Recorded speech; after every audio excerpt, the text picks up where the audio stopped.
Olá, meu nome é Nildo Ferreira e você está na Rota 66 Espiritual, viajando pela Palavra de Deus, a Bíblia Sagrada, né? Hoje nós vamos falar sobre os profetas menores. E é claro que os termos profetas maiores ou profetas menores só foram colocados para definir o grupo de livros onde havia maiores livros ou menores livros. Ou seja, não é sobre os profetas, mas é sobre o tamanho, o conteúdo.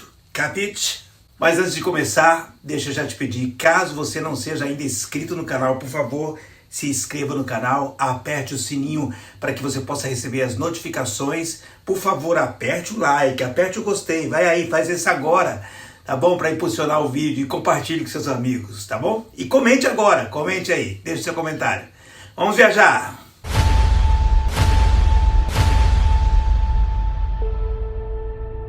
Existem 12 profetas menores e eu vou começar com Oséias. O ministério dele aconteceu entre 755 e 715 a.C., ou seja, foram 40 anos profetizando. O significado hebraico de Oséias é ajuda ou salvação. E o interessante é que ele é a única pessoa no Antigo Testamento com esse nome em particular. Pouco se sabe sobre os ancestrais dele. Se sabe, na verdade, que ele é filho de Beri. Oséias profetizou nos dias dos reis Uzias, Jotão, Acás e Ezequias, que eram reis de Judá, e também no reinado de Jeroboão II, que era rei de Israel. Ele foi contemporâneo dos profetas Isaías, Miqueias e provavelmente também do profeta Amós. E como o profeta Amós, Oséias dirigiu a sua mensagem primeiramente ao reino do norte, Israel.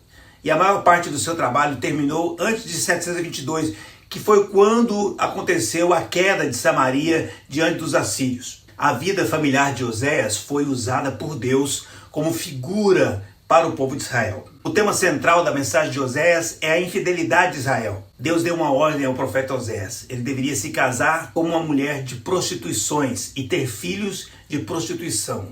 O fato dessa ordem ser tão questionada, moralmente falando, leva muitos teólogos a discutir se isso era algo sério mesmo, aconteceu de fato, ou era apenas uma parábola. Mas quando a gente estuda, a gente lê esse livro, a gente compreende que de fato não tem muitas dúvidas de que esse foi o conselho de Deus. Para simplificar, Oséias se casou de fato com uma mulher que ou era prostituta, e que ele no caso resgatou ela da prostituição, ou ela se prostituiu depois do casamento. O fato é que eles tiveram 3 filhos, e aí o profeta nomeou esses filhos de forma profética. O primeiro foi Jezreel, Deus planta.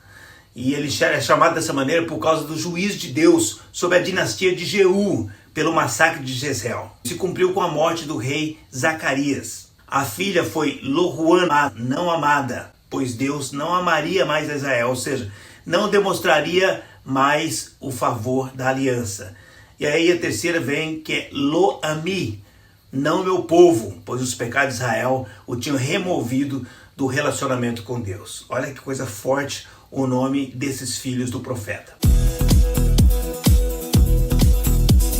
Então a Gomer, a esposa de Oséias, chega um momento que ela abandona ele. Ele vai buscar outros homens, a Bíblia diz, outros.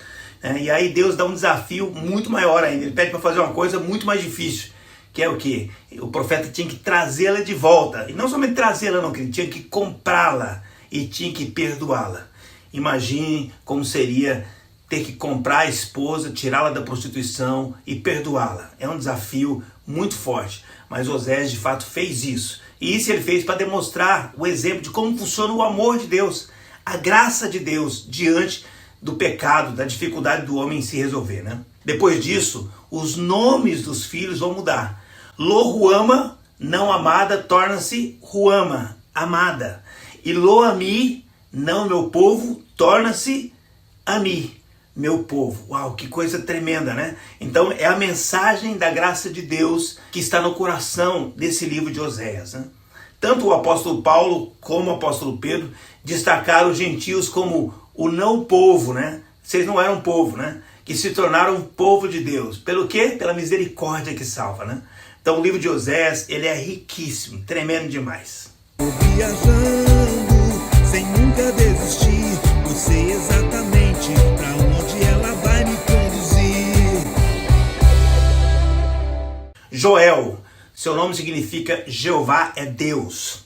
Fora as informações de que ele era filho de Petuel, a gente não sabe muita coisa sobre esse profeta. Joel não se vincula a nenhum rei, né? A sua mensagem está relacionada principalmente com Jerusalém e com Judá. O livro fala sobre as pragas, né, os gafanhotos, né? Fala sobre fome, sobre escuridão, sobre sofrimento. Fala do dia do Senhor, ou seja, um dia de acerto de contas. E ele fala da atitude de rasgar, não as vestes, como muitos faziam nos tempos difíceis, né? Mas diz para rasgar o coração. Meu Deus, rasgai os vossos corações, não as vossas vestes, né? Uma atitude verdadeira de humilhação diante de Deus. E aí, então, ele faz uma convocação interessante. Primeiro aos sacerdotes e então a todos. Coloca, inclusive, os anciãos, as crianças, os recém-casados, todo mundo deveria estar buscando a Deus. E disso nasceria a resposta de Deus. Restauração, livramento e a capacitação com o Espírito Santo que ia descer sobre todos, né? O livro começa falando sobre os gafanhotos destruindo colheitas, trazendo uma assolação total, né? Prejuízo, fome, mas ele termina falando que Deus restauraria os anos consumidos pelos gafanhotos, consumidos pelas aquelas pragas, ou seja, um alerta quanto ao sofrimento, à perca, né? Seguido de humilhação, de busca e finalizando com a resposta, a restauração de Deus em resposta a essa busca, né? E quando Pedro fala do batismo do Espírito Santo, né, lá na festa do Pentecoste, ele cita o livro de Joel, ele fala que o Espírito seria derramado sobre toda a carne. Então esse livro é tremendo, você tem que ler o profeta Joel. Amós, ele era de Judá, mas ele profetizou para Israel, para o reino do norte. Ele foi contemporâneo de Uzias, o rei de Judá, e de Jeroboão II, o rei de Israel, né? Amós profetizou em cerca de 760 a.C. O período de Amós foi um período de segurança política de Israel. E aí o que aconteceu? Acabou trazendo negligência dos governadores, né? Os governantes esqueceram de Deus, né? Amós, ele era nativo de Tecoa, localizado no deserto de Judá. Era uns 20 quilômetros ao sul de Jerusalém. Ele era um pastor de ovelhas e cuidava de sicômoros, figueiras bravas. Não há registro da sua família. Deus o chamou enquanto ele apacentava o rebanho. Ele disse, eu não sou profeta não, mas Deus me chamou, né?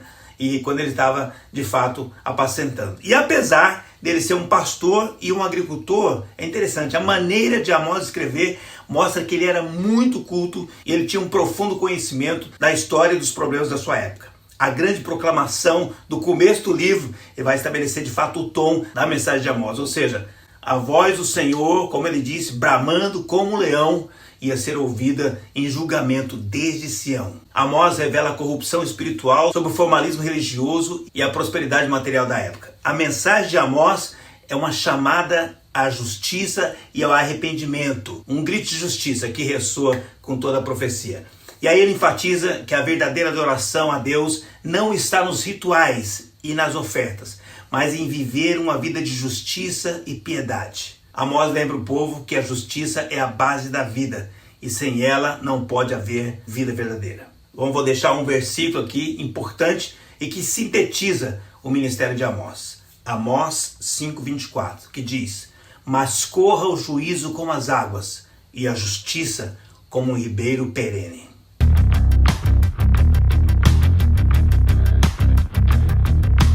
Obadias, esse nome significa servo do Senhor. Obadias é considerado um dos profetas menores mais antigos. E além de ser um dos profetas menores, ele é aquele que tem o livro mais curto do Antigo Testamento. Obadias se assemelha a Jonas e a Naum no sentido de que ele não escreveu para Israel ou para Judá, mas sim para uma nação estrangeira. Enquanto que Jonas e Naum escreveram sobre Nínive, Obadias escreve sobre Edom. Ele fala sobre o juízo que viria sobre os edomitas. Agora a pergunta é, quem eram os edomitas? Eles eram descendentes de Esaú e eles estavam situados ao leste do Mar Morto. Obadias fala muito sobre as coisas que retratam a soberba de Edom. Selá, que se tornou Petra, era o nome da cidade deles.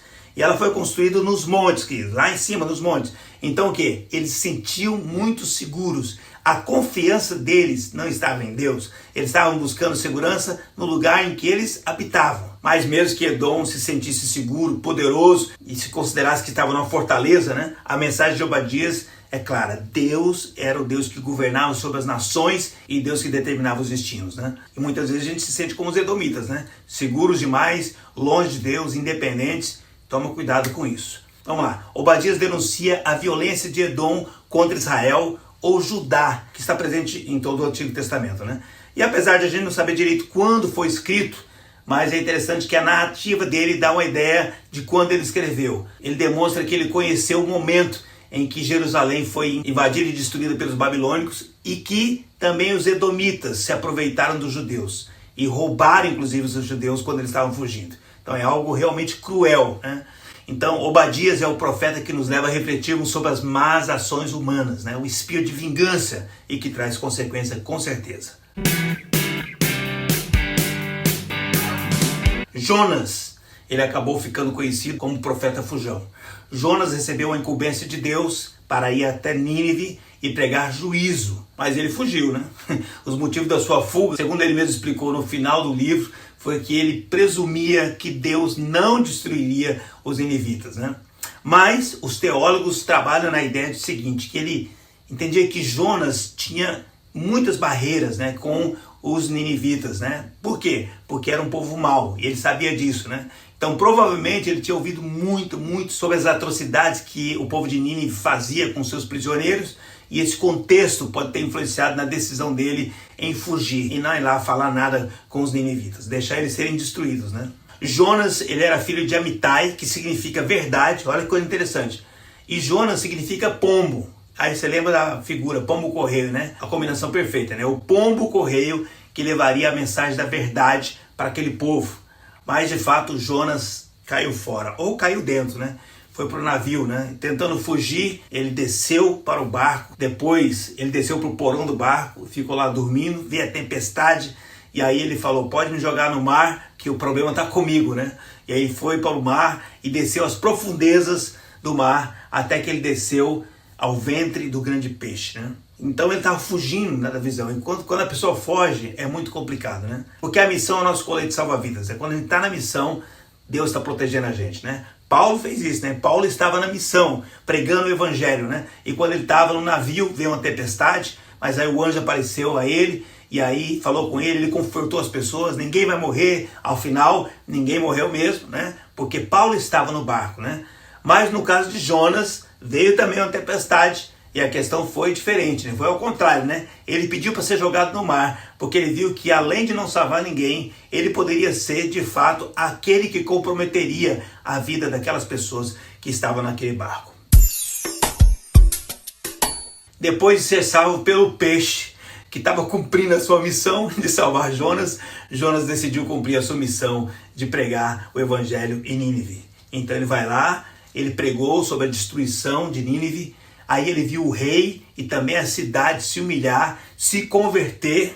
E aí, como ele presumia, ele viu Deus se arrepender. Claro, é interessante você entender sobre isso aqui. Números 23:19 diz o seguinte: Deus não é homem para que minta, nem filho do homem para que se arrependa. Então é interessante, é bom você saber disso. Quando a gente fala, Deus se arrependeu, quando você lê na Bíblia lá, Deus se arrependeu, na verdade isso é só um recurso de linguagem, ou seja, a gente quer atribuir características nossas, humanas, a Deus, para se aproximar da nossa compreensão do que está acontecendo. A ideia é que Deus não queria destruição, ele queria o arrependimento, né, daquela cidade. E aí foi isso que aconteceu com a pregação de Jonas. E diante do questionamento de Jonas, Deus acaba terminando o livro com uma pergunta. É como se Deus estivesse colocando na responsabilidade de cada um de nós refletir sobre a sua justiça e sobre a sua misericórdia. Leia o livro de Jonas e descubra qual é essa pergunta e coloca aqui embaixo para mim. Tá bom? Viajando sem nunca desistir, eu sei exatamente para onde ela vai me conduzir. Agora vamos falar de Miqueias. Seu nome em hebraico significa quem é como Yahvé. Um nome semelhante é Micael, quem é como Elohim. E ele foi contemporâneo do grande profeta Isaías. E ambos pregaram coisas semelhantes, condenando a injustiça, a opressão e a idolatria que estava sendo praticada naquela época. Porém, enquanto Isaías profetizou no palácio e em Jerusalém, Miqueias profetizou mais no interior de Judá. Miqueias pregou a palavra de Deus em Judá e também em Israel. Ele condenou os líderes políticos e religiosos que exploravam o povo. Ele os exortou ao arrependimento e para que eles voltassem para o caminho de Deus. Uma das passagens mais conhecidas dos escritos de Miqueias é a que diz: Ele te declarou, ó homem, o que é bom, o que o Senhor pede de ti, senão que você pregue a justiça, ame a benignidade e ande humildemente com teu Deus? Então isso está em Miqueias 6:8. Miqueias também profetizou sobre o nascimento de Jesus. Em Miqueias 5, ele diz que de Belém nasceria um governante que traria paz e justiça para o povo de Israel. E aí olha a coisa interessante aqui. Cerca de 100 anos depois, quando estavam perseguindo o profeta Jeremias por profetizar coisas semelhantes, ele foi defendido pelos príncipes por causa que lembraram das palavras de Miqueias e lembraram de toda a situação de Miqueias, né? Então, interessante demais que o profeta maior foi livre por uma lembrança do profeta menor. Eu vou terminar lembrando as palavras com as quais Miqueias encerra o seu livro. Ele diz o seguinte: não há Deus como tu, pois perdoa os pecados do restante do teu povo e a sua ira não dura para sempre, porque o Senhor quer mostrar o seu amor. Aí ele fala o seguinte: o Senhor jogará os nossos pecados nas profundezas do mar. Glória a Deus, que Deus maravilhoso.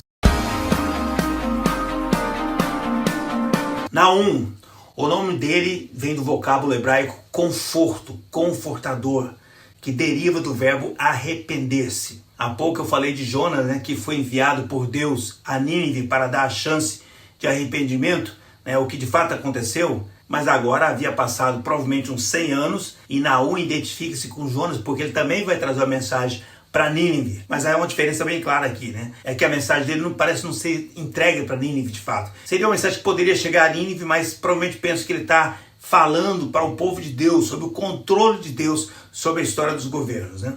E embora a data do ministério de Naum seja muito discutida, algumas evidências do próprio livro sugerem que o período foi ali entre 662 e 612. Nínive existia, claro, no tempo de Naum, embora a sua destruição estivesse próxima. A cidade caiu nas mãos dos caldeus em 612 a.C. A mensagem mais relevante que a gente recebe de Naum é que se a gente não conservar a nossa conversão, como Nínive não conservou, a gente vai enfrentar a destruição.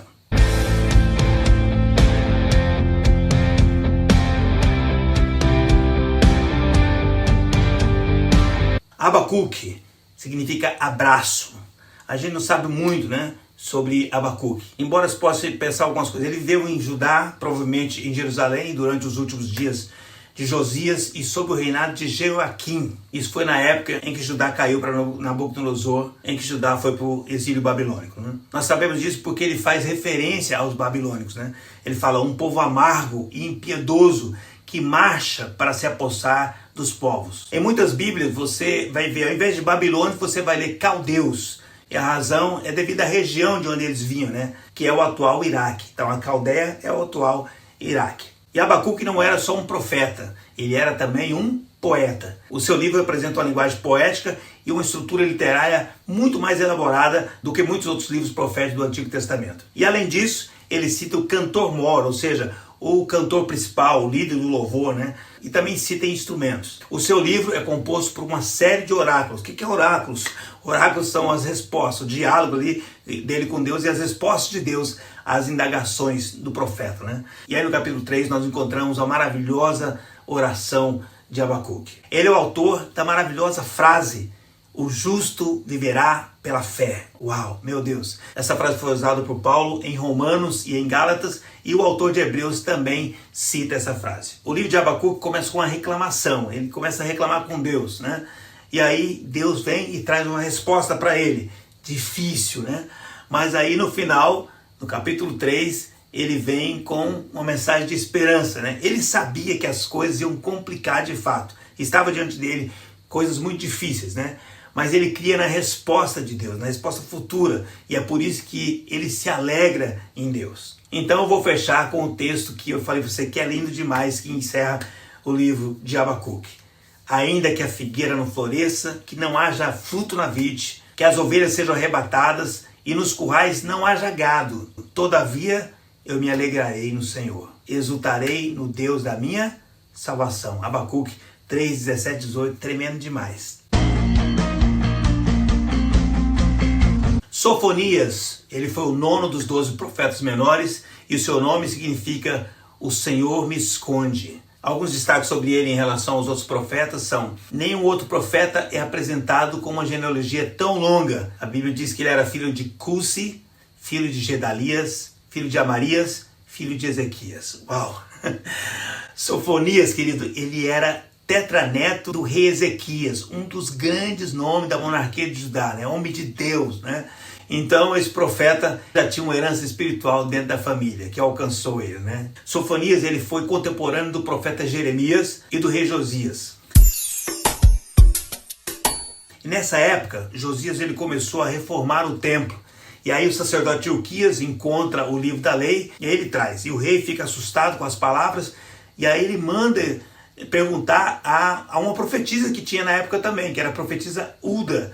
E ela para interpretar as palavras do livro, né? Agora eu quero que você veja isso, que é muito forte, né? Jeremias profetizou sobre a queda de Judá, Ulda profetizou sobre o juízo de Deus e também Sofonias profetiza. Ou seja, eles estavam todos no mesmo espírito, numa veia que Deus estava trazendo ali uma mensagem para arrependimento, né? Acredita-se que tanto as palavras de Ulda quanto as palavras de Sofonias levaram Josias a fazer essa reforma profunda que ele fez no reino de Judá. Ele restaurou o templo, ele restaurou o culto, ele eliminou a idolatria. Esse foi um momento muito forte de avivamento. Mas, infelizmente, após a morte de Josias, em 609, o seu filho Jeoacás assumiu o trono e a adoração aos ídolos voltaram. Aí o povo voltou aos caminhos antigos, pecaminosos, né? E cerca de 53 anos depois, como Sofonias havia profetizado, os babilônios devastaram Jerusalém e levaram Judá cativo. Sofonias é um profeta que tinha uma mensagem importantíssima para o povo de Judá e também para nós hoje, né? Nós devemos refletir, né? Ele nos mostra que Deus é misericordioso, mas também que Deus é um Deus de justiça e de julgamento. Mas a sua mensagem nos oferece também a esperança de que, se nós nos arrependermos e voltarmos para Deus, Ele nos perdoará e nos dará a vida eterna.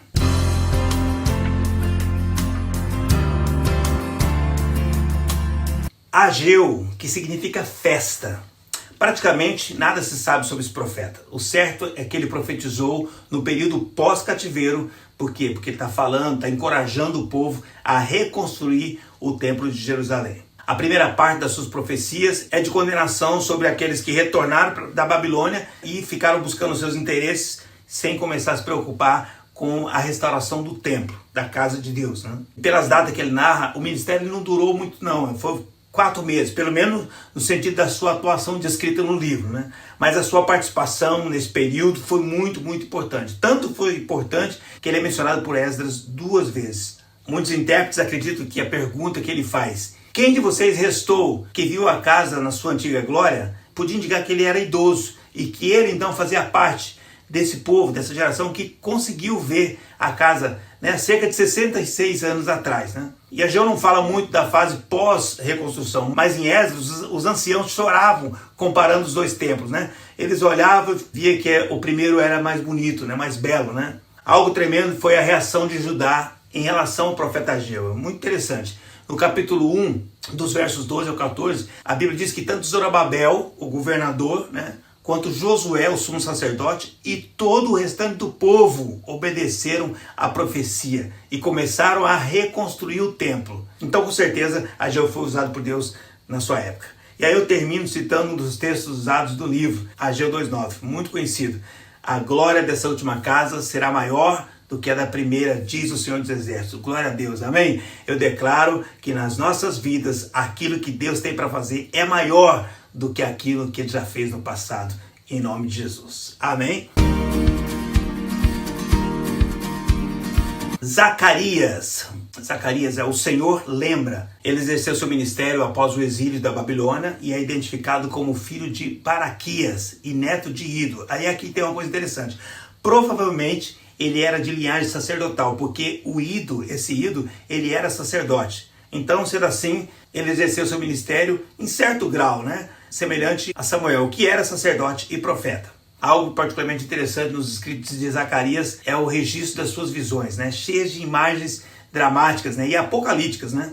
Zacarias é um profeta que teve muitas visões semelhantes a João, lá no Apocalipse, né? Ele escreve sobre os 4 cavalos, né? Vermelho, preto, branco, verde. Também sobre a figura das 2 testemunhas.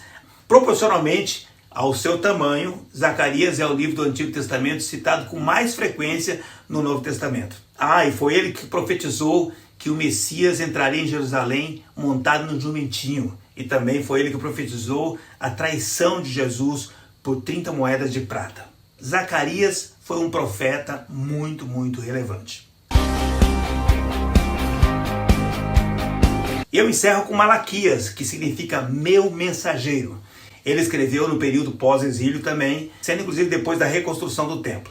Ele fala sobre coisas tratadas tanto por Esdras quanto por Neemias, como a corrupção dos sacerdotes, o divórcio das esposas israelitas e o casamento com mulheres pagãs. Então, pressupõe-se que ele tenha profetizado na mesma época em que Esdras e Neemias escreveram seus livros. Malaquias profetizou contra a frieza do povo e ele trouxe um alerta quanto à incoerência entre a identidade da comunidade judaica como o povo de Deus e a prática de tudo que essa condição exigia deles. Quer dizer, tinha uma incoerência muito grande. Agora eles já não precisavam mais reconstruir o templo, né? E nem a cidade santa. Estava tudo reconstruído, estava tudo feito, tudo pronto.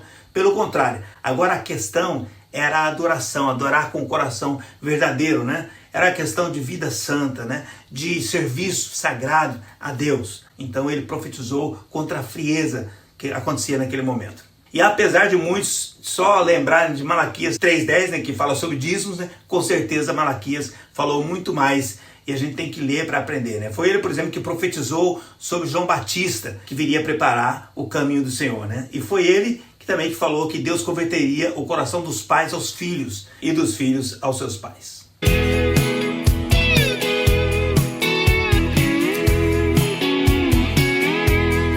Uau, que viagem! Diga aí, você gostou dessa jornada que nós percorremos hoje? Será que eu deixei de falar alguma coisa que você considera importante sobre os profetas? Por favor, escreva, deixa nos comentários, que é muito relevante e você enriquece o nosso material, tá bom? Vamos orar. Pai, eu quero te louvar e te agradecer muito por esse dia em que nós podemos aprender um pouco sobre os profetas menores. Deus, que em cada um deles, que trouxe exemplos para nossas vidas, que nós possamos trazer esses exemplos, ó Deus, e praticarmos aquilo que o Senhor espera de nós. Em nome de Jesus, abençoe para que nós possamos cada vez mais entender a Tua palavra e que ela seja guia para nossas vidas. Abençoe a cada um que está conosco agora, cada vida, cada casamento, cada família, cada projeto, cada sonho, cada ministério. Abençoe a cada um para que nós possamos de fato, ó Deus, testemunhar de que o Senhor cuida de nós. Assim eu oro em nome de Jesus. Amém. Amém, querido? Deus te abençoe muito, muito, muito. Até a próxima viagem na Rota 66 Espiritual.